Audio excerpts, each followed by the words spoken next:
السلام عليكم ورحمة الله تعالى وبركاته معميش قالي نقول حدن ونتسود وين مر لبعض يا مرسى دحاد به ما أنت واحد إذن هنا جوري إيبه أو برايا أو كيا لها الجيسة كارهان حافظ تجير كارهان أدمس توقش الشيء سه أيو جار لي هاي جوري جاني أما قال أنت فيصل بست أيو جار لي هاي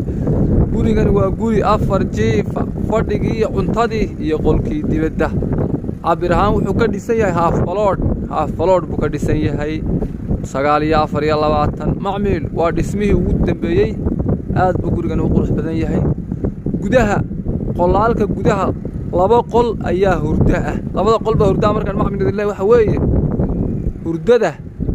laba qol baa baadka gudaha kule maxaa yeelay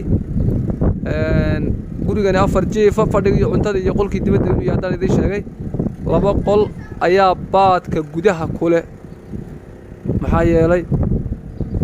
aad maxaan ku dhaw wanaagsan oo qolaal waaweyna gurigan guud ahaan wuxuu leeyahay afar suuli ayuu leeyahay saddex suuli oo gudaha ah oo laba baadka gudaha ku leeyihiin hurdooyinka iyo laba suuli oo maxaan ku dhahaa midna gudaha yahay midna dibadda yahay oo qolka waashmaanka raacsan yahay macmiisha qaaliga nagu xidhan gurigan gudaha inuu gal la socod wanaagsan insha Allah taala gurigan haaftoon badisay deerka la gaadhay ayaa galaya sadarka isaanba maxaa yeelay waa dhismihii ugu dambeeyay ma sha Allah idinka arkaya ma sha Allah halka deerku kaga wareegsan yahay kaas ku wareegsan arkaysan ma sha Allah taangi waa la saaray halka waxa iska raacsan qolkii waashmaanka iyo suuli dibadeed halka markii saa looga galanayo taabada saa looga galo idinka arkaya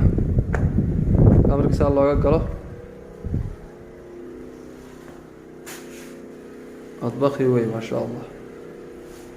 adbaqi meel yar dambana leh qofka hurday marka saskaraadkeed baynuga dhacayna ma sha Allah guriga gacanta imka lagu hayaa xalxalka ugu dambeeyay ayuu marayaa waxa yeelay daxshiishkii wixii dhex yaala ما شاء الله وكان قلال صار كاس اد واوين وقلالك واوين wax yar yar male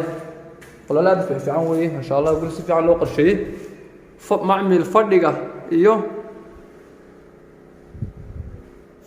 daaradan dhaxsaas u qalabaysay inuu kala dhibay lahaan lahaayeen laakiin oo kala nooc ah laakiin imka male oo leeyahay waaweyn baa la gelinaya halkan eelaha la aragtaan leeyahay waaweyn baa la gelinaya soo laalaada صدر كيسان ما شاء الله ودردس ودرد داوين صدر كيسان درد داوي ويه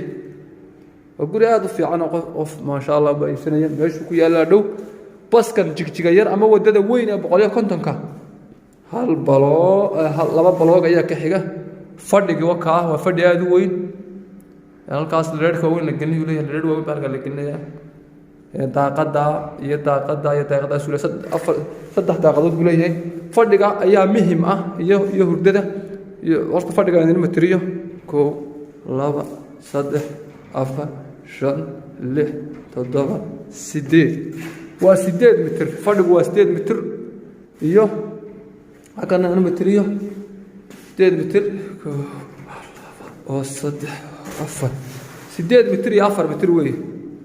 oo balacan buu yahay aad buu weyn yahay xaga dharka waa 8 mitir aad u weyn ma sha Allah waa qolkii fadhiga imika qolaalkii kale inuu galayna insha Allah qolkii fadhiga iyo qol kale inuu aragnay kanina waa qol ma sha Allah guriga qolaalkiisa aad buu weyn qolaal aad buu weyn oo inta guriyahan kale la sameeyo moodid waa qolaal aad u weyn ma sha Allah ameesha qaaliga waa yahay كاننا وسوري تدوينه سوري تدوينه هذا كيسان ما شاء الله لو تهاجيله حول بله سوري كلا نكان نسمع كسوري كي تدوينه كلنا هردو وقول كي هردو مستروم كي لا بقول بله لكن منها وكرويه هكذا وكبادكي وعبرو سدح إنه سدح الباب بله هاي كانوا وكبادكي هردو دي ومحمد هالك تباشي وهي حشيش بدح يلا قرب أولي لو محنا قصبدي وحي ما شاء الله يقال لي هرتدي هالك يا سدح الباب هرتدي هذا كنتوا بس سدح الباب hurdo aad u weyn runtii aad u weyn hurdo aad u weyn oo guri meel dhow ku yaalla maasha allah oo baskiyo xijaar la iskuuladii wixii oo dhan waaya kanina waa qol kale hurdo ah qol kale hurdo ah maasha allah aad u fiican aad buu isaguna u weyn yahay waa qolka hurdada aad ku weyn aad buu u weyn yahay maasha allah halkan uu ku leeyahay hurdadiina waa kaabaadkeediina anigina laba qolo hurduu gurigu leeyahay gurigani macmil wuxuu ka kooban yahay guud ahaan 4 jiif iyo fadhiga iyo cuntadii qol dibadda ah suuli dibadda ah 3 suuli oo gudaha oo laba hurdooyin ku dhex yaalaan waka asuu gurigu noqon daarad weyn uu leeyahay waka oo daaradiisu way weyn tahay oo guri waasac ma sha Allah si qurux badan loo dhisay waayahay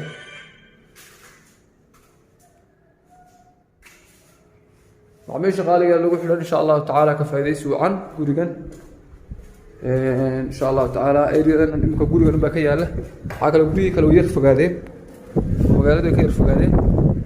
وأصيدها إن شاء الله تعالى السلام عليكم ورحمة الله تعالى وبركاته